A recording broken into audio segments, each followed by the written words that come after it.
Assalamualaikum warahmatullahi wabarakatuh. Kepada yang terhormat dosen pengampu mata kuliah wawasan pendidikan, Bapak Ade Suryanda MSI, dan teman-teman pendidikan fisika yang saya banggakan. Pasti pernah berpikir atau muncul di benak kita, mengapa sih kita harus belajar? Kita sependapat bahwa dari kita lahir sampai kita dewasa, kita akan menemukan hal-hal baru, dan di mana kita perlu belajar untuk melakukan hal tersebut. Kemudian kita juga memerlukan orang lain untuk membantu kita dalam proses pembelajaran tersebut. Nah, pendidikan merupakan wadah nih untuk kita belajar. Perkembangan pendidikan juga terus berkembang dari dulu hingga sekarang, sehingga banyak pemikiran-pemikiran dari tokoh-tokoh pendidikan. Nah, makanya pada kesempatan kali ini kami dari kelompok 3 akan mempresentasikan sejarah dan pemikiran tokoh pendidikan internasional. Ya, perkenalkan, nama saya Putri Rahman Fastia dan teman-teman rekan kelompok 3. Yang pertama ada Nanda Permata Putri, yang kedua ada Maudi Endah Lestari, dan yang terakhir ada Muhammad Ahmad. Materi pada presentasi kali ini kita akan membahas tentang tokoh-tokoh pendidikan. Yang pertama ada Getne, yang kedua ada Piaget, yang ketiga ada Vygotsky, yang keempat ada John Dewey, yang kelima ada Jean-Jacques Rousseau, yang keenam ada John Locke, dan yang terakhir ada M.Y. Langeveld.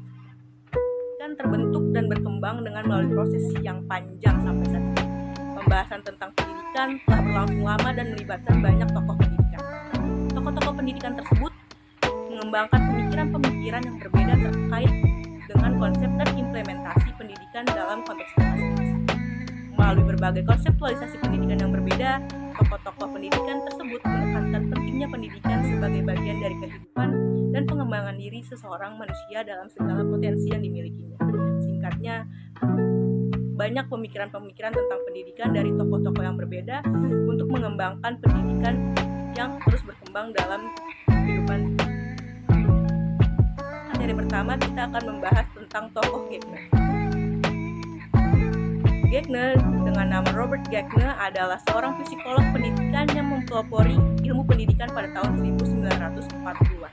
Bukunya yang berjudul The Condition of Learning yang pertama kali diterbitkan pada tahun 1965 mengidentifikasikan praktik pendidikan dan pembelajaran efektif. Teorinya, Getne berpendapat bahwa belajar dipengaruhi oleh pertumbuhan dan lingkungan. Namun yang paling berpengaruh adalah dari faktor lingkungan. Dan faktor lingkungan itu meliputi lingkungan rumah, geografis, sekolah, dan berbagai lingkungan sosial. Karena dari berbagai lingkungan itulah kita akan menentukan akan menjadi apa kita nanti. Nah, bagi Getne juga belajar itu nggak mudah. Karena belajar itu merupakan sifat yang kompleks. Dari pernyataan berikut dapat dinyatakan bahwa hasil belajar akan mengakibatkan perubahan pada seseorang, yaitu berupa perubahan kemampuan, perubahan sikap, dan perubahan minat. Nah, juga menurut Getne ada 3 elemen belajar, yaitu individual yang belajar, situasi stimulus, dan responden yang melaksanakan aksi. Kemudian ada 4 fase utama belajar Getne. Getne memperkenalkan 4 fase utama belajar. Yang pertama ada fase penerimaan atau apprehending fase, yang kedua ada fase penguasaan, acquisition fase, yang ketiga ada pengendapan, storage fase, dan yang terakhir ada pengungkapan kembali atau retrieval fase. Nah, apa sih dari 4 fase utama belajar Getne ini? Pertama ada fase penerimaan atau apprehending fase. Pada fase ini adalah kita memberikan rangsang yang diterima oleh seseorang yang belajar. Dan di mana ada beberapa langkah. Yang pertama timbulnya perhatian, yang kemudian penerimaan, dan yang terakhir adalah pencatatan. Nah, kedua ada fase penguasaan atau acquisition fase. Pada tahap ini dilihat apakah seseorang yang telah belajar itu sudah belajar atau belum. Ini dibuktikan dengan adanya kemampuan atau sikapnya. Jadi dalam proses pembelajaran kita sudah memberikan pembelajaran, dan apakah orang yang menerima pembelajaran tersebut sudah mengerti dari pembelajaran yang kita berikan. Nah, kemudian ada fase pengendapan. Sesuatu yang telah dimiliki akan disimpan dan tidak cepat hilang, sehingga dapat digunakan bila diperlukan. Fase ini berhubungan dengan ingatan atau kenangan. Dari proses pembelajaran kita akan memberikan materi, dan materi itu akan diterima oleh seseorang yang belajar. Nah, seseorang belajar itu juga akan mengalami fase yang dimana akan mengingat semua materi-materi yang telah diberikan. Seperti itu. Dan yang terakhir ada fase pengungkapan kembali. Nah, setelah disimpan dalam ingatan dengan maksud tujuan yang digunakan bila diperlukan, kita akan menggunakan apa yang kita simpan. Jadi, jika kita mempelajari sesuatu, kita akan menggunakan hal tersebut dalam waktu yang kita butuhkan. Pada bidang fisika, seseorang yang belajar fisika akan belajar tentang rumus-rumus dan konsep-konsep fisika, dan pada implementasinya, jika contohnya pada saat ulangan, dia akan menggunakan ingatan-ingatan tentang rumus-rumus tersebut untuk menjawab soal-soal ujian tersebut. Itulah yang disebut fase pengungkapan kembali. Kemudian Gagne memperkenalkan sistematika 5 jenis belajar. Sistematika 5 jenis belajar ini merupakan kategori hasil dari kemampuan internal yang dimiliki seseorang yang memungkinkan orang tersebut melakukan sesuatu yang berprestasi dari kemampuan tersebut. Yang pertama adalah kemampuan verbal. Kemampuan verbal merupakan pengetahuan yang dimiliki seseorang dan dapat diungkapkan dalam bentuk bahasa, lisan, dan tulisan. Dan pengetahuan tersebut juga berasal dari sumber yang sama, yaitu menggunakan bahasa, lisan, maupun tulisan. Kemudian yang kedua ada kemahiran intelektual. Yang dimaksud dengan kemampuan ini adalah berhubungan dengan lingkungan hidup dan dirinya sendiri, yang dimana berbentuk suatu representasi, khususnya konsep dan berbagai lambang atau simbol, seperti huruf, angka, kata, dan gambar. Kemudian yang ketiga ada pengaturan kegiatan kognitif. Pengaturan kegiatan kognitif merupakan suatu cara untuk seseorang menangani aktivitas belajar dan berpikirnya sendiri, sehingga ia menggunakan cara yang sama apabila menemukan kesulitan yang sama. Jadi dari pengaturan kognitif ini kita dapat menentukan proses belajar apa yang kita mau dan bagaimana metode-metode belajar yang kita mau sehingga menghasilkan hasil belajar yang baik. Lalu yang keempat ada keterampilan motorik. Keterampilan motorik adalah kemampuan seseorang dalam melakukan suatu rangkaian gerak-gerik jasmani dalam urutan tertentu dengan mengadakan koordinasi antara gerak-gerik berbagai anggota badan secara terpadu seperti olahraga. Kemudian yang terakhir ada sikap atau attitude.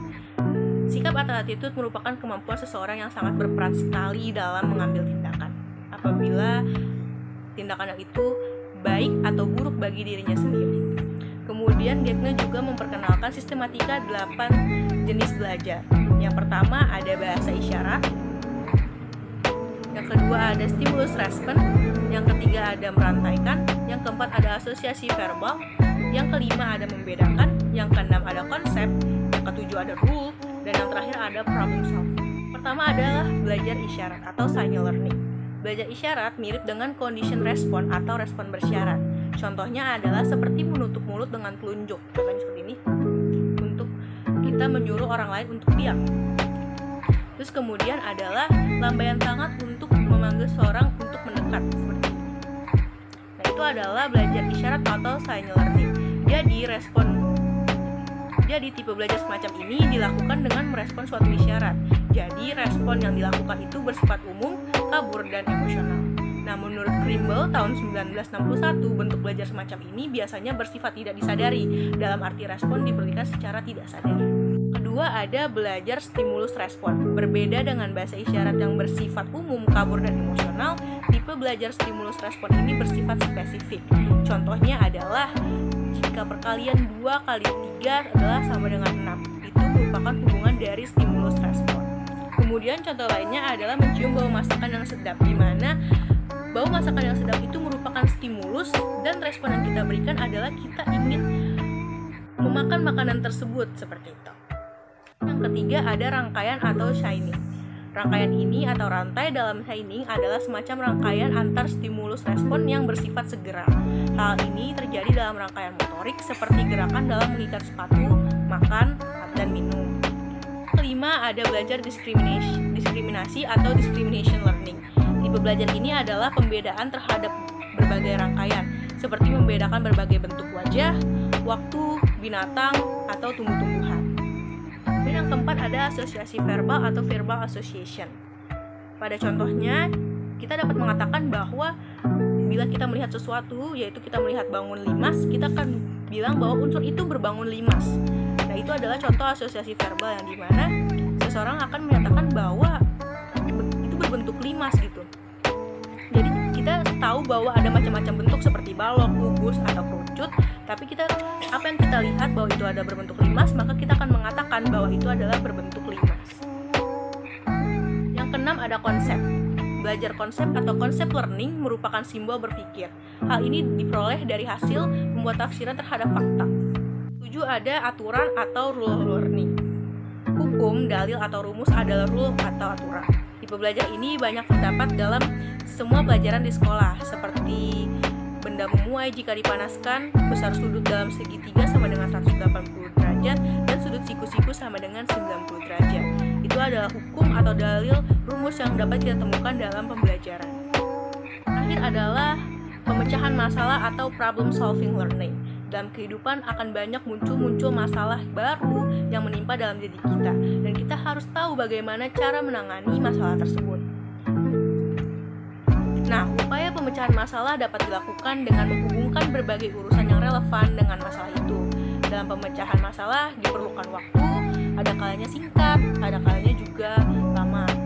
Juga seringkali harus dilalui berbagai langkah seperti mengenali tipe unsur dalam masalah itu, mencari hubungannya dengan aturan, dan macam-macam hal yang kita harus ketahui tentang masalah kita tersebut. Dalam implikasi pembelajaran, Gagne memperkenalkan 9 events of instruction atau 9 tahapan dalam pembelajaran. Nah, dari 9 tahapan pembelajaran ini, yang pertama adalah gain attention, yaitu menimbulkan minat atau memusatkan perhatian pada peserta didik. Jadi, dalam pembelajaran yang pertama kali kita harus lakukan adalah menarik perhatian peserta didik. Nah, yang kedua adalah inform learner of objective, yaitu menyampaikan tujuan dari pembelajaran. Yang ketiga adalah stimulus recall of prior learning, yaitu mengingatkan kembali konsep atau prinsip yang telah dipelajari yang merupakan persyaratan. Lalu yang keempat ada present information, yaitu menyampaikan materi dan pembelajaran. Dan yang kelima adalah provide guidance, yaitu memberikan bimbingan atau pedoman pembelajaran. Nah, yang keenam ada elicit performance through practice, yaitu memperoleh respon dari peserta didik. Nah, yang ketujuh ada provide feedback, yaitu memberikan umpan balik tentang kebenaran pelaksanaan tugas. Dan yang kedelapan ada access performance, yang artinya mengukur atau mengevaluasi hasil belajar. Dan yang terakhir adalah enhance retention and transfer of learning, yaitu memperkuat referensi dan transfer belajar. Piaget, atau yang dikenal dengan Jean Piaget, yang lahir pada tanggal 9 Agustus 1896 dan wafat pada tanggal 16 September 1980, ada seorang psikolog dari Swiss yang berfokus pada pendidikan dan perkembangan manusia. Piaget yang terkenal karena hasil penelitiannya tentang anak-anak, teori perkembangan kognitif, dan teori konstruktivisme perkembangan kognitif, sehingga karya Piaget pun banyak dikutip dalam pembahasan mengenai psikolog kognitif. Teori kognitif Piaget.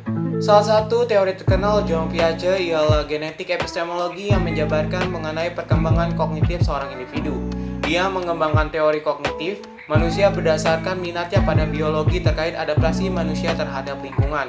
Teorinya menyatakan bahwa kecerdasan manusia juga merupakan mekanisme adaptif, dinilai kontroversial pada eranya. Ini menentang pendekatan psikometrik dan behavioris yang dominan terhadap kecerdasan, yang mengukur kecerdasan IQ sebagai sifat yang tetap dan diwariskan, atau mengacu pada pengkondisian eksternal atau behaviorisme sebagai sumber perubahan kognitif.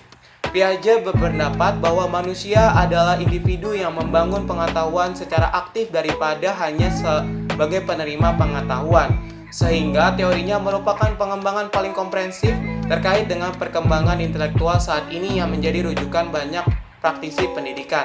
Dikarenakan Piaget telah menggambarkan perkembangan berpikir sejak lahir hingga dewasa di bidang-bidang yang mencakup logika, angka, waktu, kausalitas fisik, ruang, geometri, persepsi, citra mental, pengujian hipotesis, dan kesadaran. Piaget telah mengembangkan proses pemerolehan pengetahuan dan bagaimana pengetahuan berkembang lebih jauh dengan mengkaji proses berpikir manusia. Teori konstruktivisme perkembangan kognitif Jean Piaget. Teori konstruktivisme perkembangan kognitif Piaget menyatakan bahwa pengetahuan dibangun dalam pemikiran anak. Teori ini menjelaskan belajar bukan sekedar menghafal tetapi pengetahuan melalui pengalaman. Teori ini juga menawarkan dasar alternatif untuk praktik pendidikan yang dilihat lebih potensial untuk pembelajaran peserta didik dibandingkan dengan praktik yang berjalan. Maka kontribusi Piaget pada pendidikan didasarkan pada kekayaan teorinya tentang perkembangan pemikiran manusia sebagai cara baru untuk memahami proses berpikir manusia yang terkait berbagai bidang dan konteks. Piaget mengembangkan metode eksperimen untuk mengkaji kemampuan kognitif pada anak melalui beberapa tahapan sebagai berikut. Tahapan 1, sensori motorik yang terjadi dari lahir hingga usia 2 tahun. Pada tahapan ini, tentang pemahaman dunia terbatas pada interaksi visual dan sentuhan dengan dunia. Tahapan kedua, profesional yang terjadi pada usia 2 hingga 4 tahun. Tahapan ini berpikir yang melibatkan gambaran visual tentang tindakan dan pengalaman sensori motor dan pemikiran simbolis di mana proses berpikir difokuskan pada informasi khusus dengan mengandalkan persepsi dan intuisi.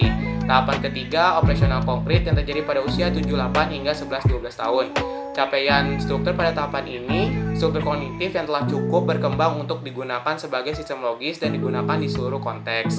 Tahapan keempat atau terakhir, operasional formal yang terjadi pada usia 11, 12 hingga 16, 17 tahun. Pada tahapan ini terjadi penerapan abstrak dan dekontekstualisasi menggunakan proposisi verbal, premis, ide, dan konsep dimungkinkan tanpa akses ke objek konkret, sehingga dapat berhipotesis, memecahkan masalah, mencatat hubungan antara ide dan benda, menyimpan sejumlah ide dalam berpikir, dan mengembangkan serta menghubungkan konsep.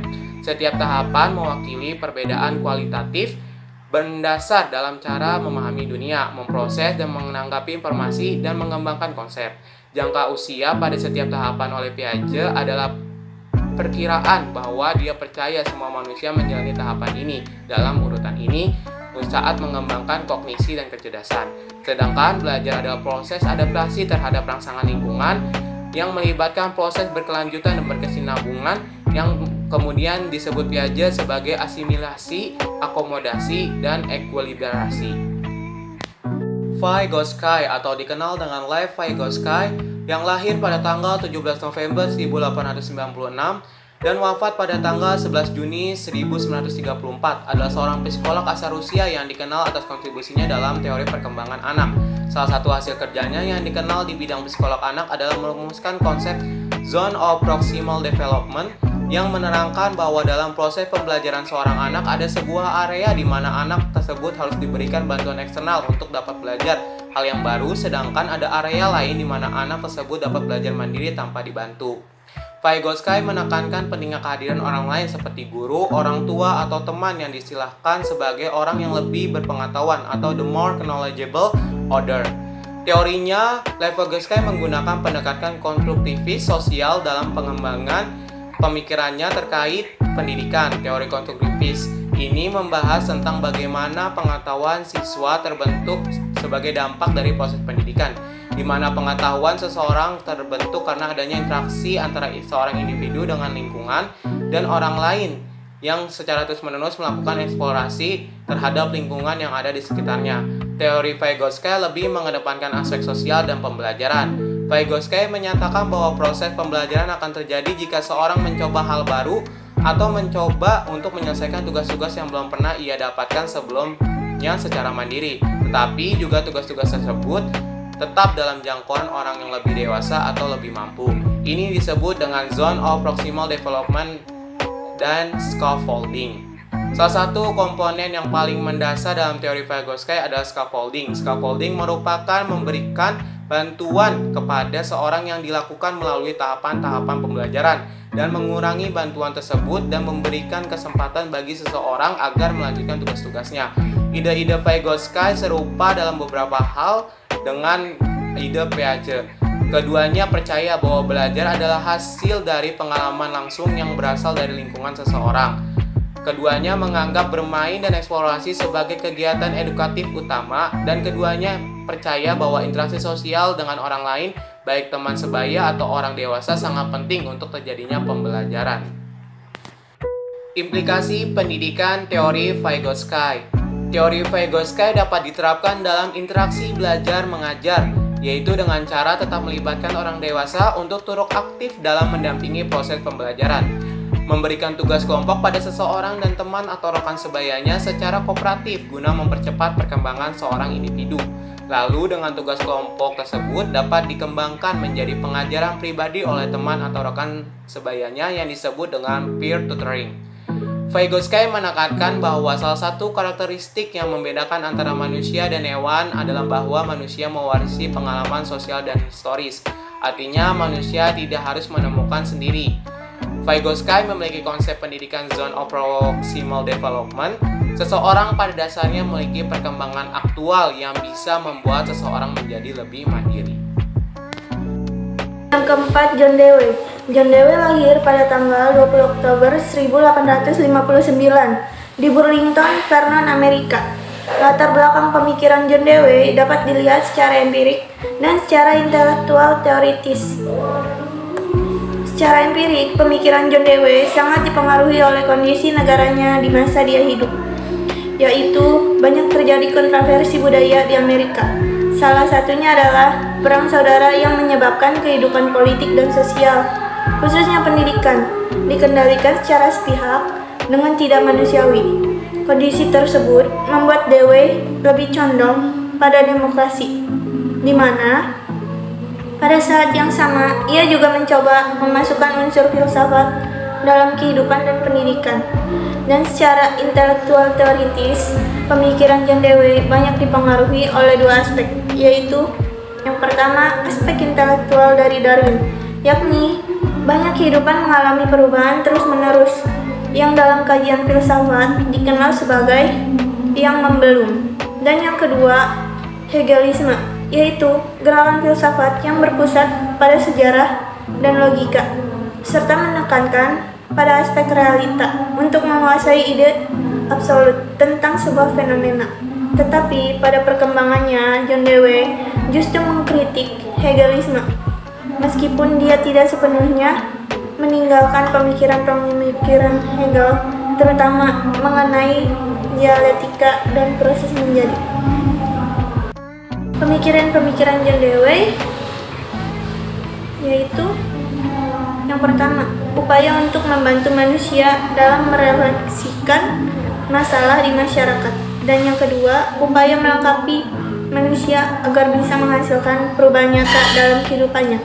John Dewey adalah seorang pemikir yang pragmatis dan praktis, serta dianggap beraliran fungsionalisme. Hal yang terpenting dalam pendidikan adalah sifat sosialnya, dan pendidikan haruslah berorientasi pada mempersiapkan lingkungan belajar untuk memacu pengalaman bertumbuh.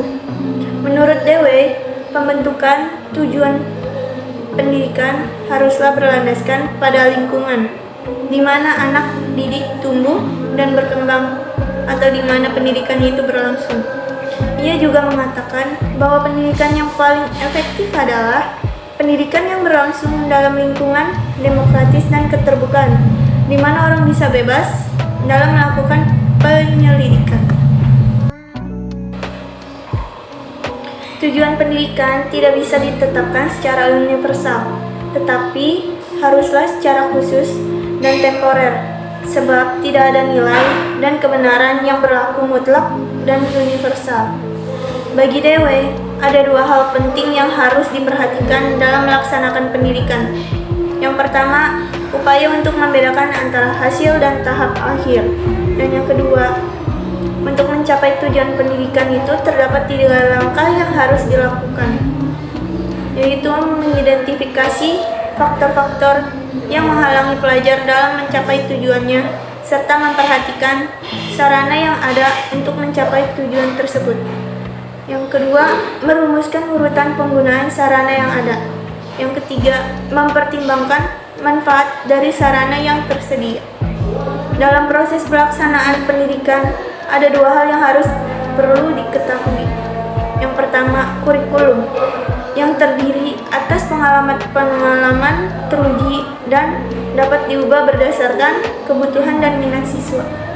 Dan yang kedua, metodologi pendidikan, yaitu dengan learning by doing, yang menitik beratkan pada keaktifan siswa.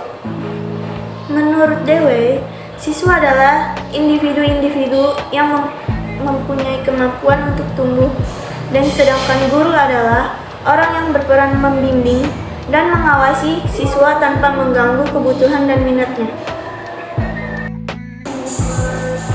John Dewey berkeyakinan bahwa pendidikan yang sebenarnya adalah pendidikan yang berdasarkan pengalaman. Namun, pengalaman juga ada yang bersifat mendidik dan ada yang tidak mendidik. Pengalaman yang tidak mendidik inilah yang justru akan merusak pendidikan. Pendidikan berbasis pengalaman adalah cara mendidik dari pengalaman, kemudian disampaikan melalui pengalaman dan bertujuan untuk memberikan pengalaman. Dari konsep learning by doing inilah, peserta didik dapat meningkatkan kualitas pengalaman yang semakin baik untuk pertumbuhan. Prinsip yang dipegang dalam metode ini adalah kesinambungan pengalaman dan prinsip interaksi. Pengalaman yang satu harus dapat berperan terhadap pengalaman selanjutnya. Inilah yang disebut sebagai kesinambungan pengalaman. Adapun prinsip interaksi berarti dari pengalaman yang ada diharapkan dapat merangsang seseorang untuk bertindak. Tindakan ini harus dapat mempengaruhi pengalaman berikutnya. Akibatnya, salah satu terjadi interaksi antara sebelum dan sesudah melakukan tindakan. Give the pupils something to do, not something to learn, and the doing is of such a nature as to demand thinking, learning naturally result. John Dewey. Pelajaran yang dapat diambil dari biografi John Dewey adalah apabila pendidikan saat ini memang perlu dikritik, maka kritiklah. Namun, Anda juga berpikir untuk membuat kritik, minimal Anda harus dianggap sebagai orang yang berkompeten di bidang tersebut. Yang kelima, J.J. Rousseau. J.J. Rousseau lahir pada tanggal 28 Juni 1712 Jenewa di Swiss. Pemikiran keempat dari Rousseau adalah Emile. Pemikiran ini banyak memberi pengaruh pada masa pencerahan. Dalam tulisan Rousseau yang berjudul Emile atau tentang pendidikan, Rousseau memberikan suatu ide pedagogis yang juga berdasarkan prinsip back to nature. Prinsip pendidikannya tidak dapat lepas dari pemikirannya tentang kebudayaan melawan alam. Pandangan Rousseau mengenai pendidikan berhubungan erat dengan ajarannya tentang negara dan masyarakat. Menurut Rousseau, pendidikan bertugas untuk membebaskan anak dari pengaruh kebudayaan dan untuk memberi kesempatan kepada anak-anak memperkembangkan kebaikannya sendiri yang alamiah. Dalam Emile, sangat nyata karya filosofi Rousseau tentang pendidikan. Sama seperti kontak sosial, Emile dengan seketika dikutuk oleh otoritas Paris. Ini mendorong Rousseau untuk melarikan diri. Emile merupakan sebuah karya besar dan dibagi menjadi 5 buku. Buku pertama dibuka dengan klaim Rousseau bahwa goal pendidikan harus untuk menanami kecenderungan alami kita. Buah pemikiran Rousseau tentang pendidikan secara lengkap diuraikan dalam karyanya yang berjudul Emile, seperti yang dituliskan oleh Rosalinda Assange, Matteo dan Maura G. Tencho. His educational views contained in his books Emile became an educational classic. Buku Emile yang menguraikan pandangan Rousseau tentang pendidikan di kemudian hari menjadi sebuah karya klasik.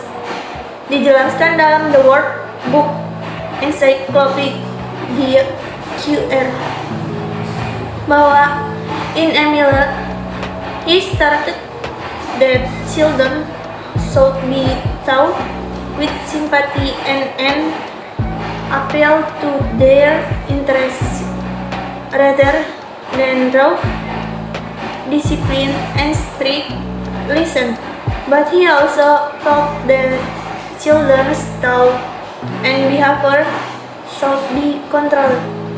Pandangan tersebut tidak bertitik tolak pada penelitiannya secara ilmiah, tetapi teori pendidikan Rousseau bertitik tolak dari si anak didik sendiri. Rousseau menyarankan pada para guru maupun para orang tua agar mengembangkan pendidikan sesuai dengan sifat pertumbuhan anak didik. Dalam pemikiran Rousseau, ia mendorong supaya manusia back to nature, karena dalam pandangannya, manusia menjadi rusak karena kebudayaan, memberi pengaruh atau menjadi model yang buruk. Kondisi kebudayaan yang pada masa Rousseau baik dalam lingkungan yang besar maupun dalam lingkup kehidupan pribadi atau keluarganya memberi pengaruh yang buruk.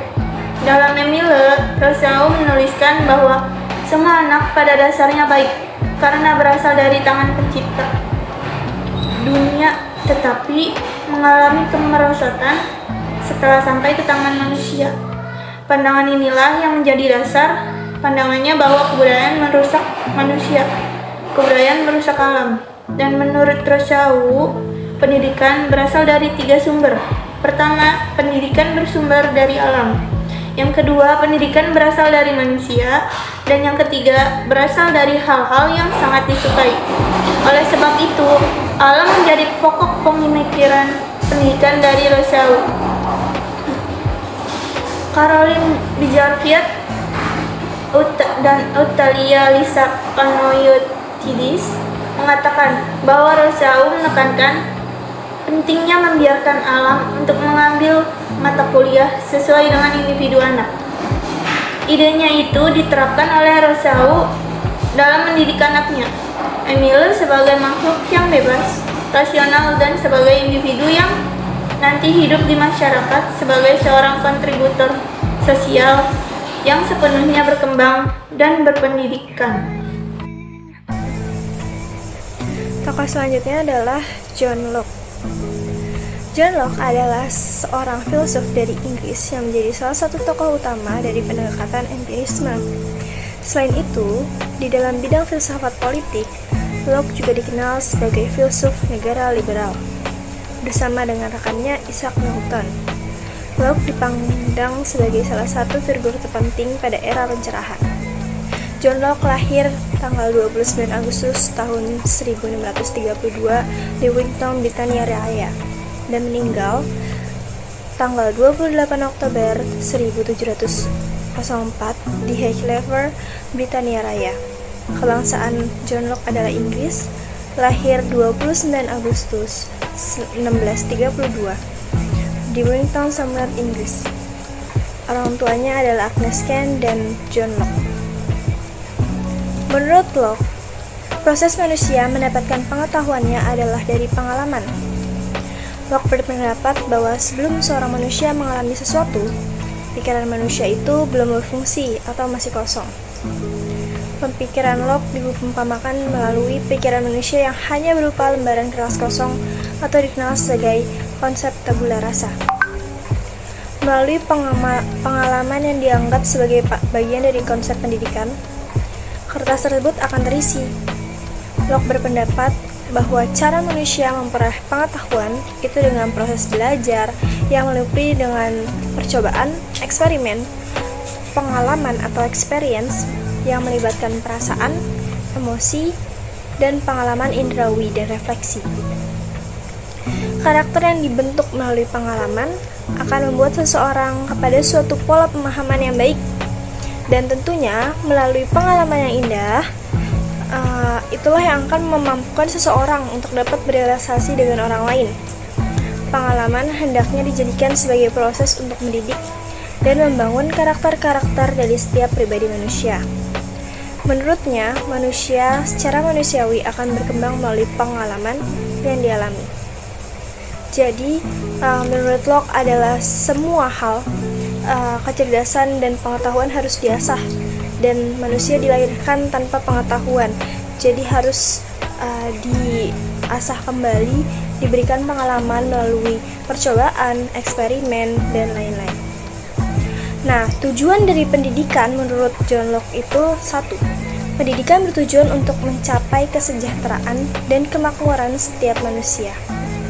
Oleh sebab itu, sebagai bagian akhir dari pendidikan, pengetahuan hendaknya membantu manusia untuk memperoleh kebenaran, keutamaan, dan kebijaksanaan hidup. Yang kedua, pendidikan juga bertujuan untuk mencapai kecerdasan setiap individu dalam menguasai ilmu pengetahuan sesuai dengan tingkatannya. Dalam konteks itu, Locke melihat pengetahuan sebagai usaha untuk memberantas kebodohan dalam kehidupan masyarakat. Setiap manusia harus diarahkan pada usaha untuk mengembangkan potensi-potensi yang ada dalam dirinya. Yang ketiga, Pendidikan juga menyediakan karakter dasar dari kebutuhan manusia untuk menjadi pribadi yang dewasa dan bertanggung jawab. Dalam arti ini, pengetahuan dilihat oleh John Locke sebagai sarana untuk membentuk manusia menjadi pribadi yang bermoral, dengan seluruh tingkah laku diarahkan pada usaha untuk membentuk pribadi manusia yang baik, sesuai dengan karakter dasar sendiri yang sejak diciptakan. Yang keempat ada pendidikan menjadi sarana dan usaha untuk memelihara dan memperbaharui sistem pemerintahan yang ada. Jadi, melalui pendidikan, manusia bisa memelihara dan memperbaharui sistem pemerintahan. Selanjutnya ada kurikulum dan metode pembelajaran. Ciri didaktik dari John Locke adalah pertama, belajar seperti bermain. Yang kedua, mengajarkan mata pelajaran berturut-turut tidak sama. Ketiga, mengutamakan pengalaman dan pengamatan. Yang keempat, mengutamakan pendidikan dan budi pekerti.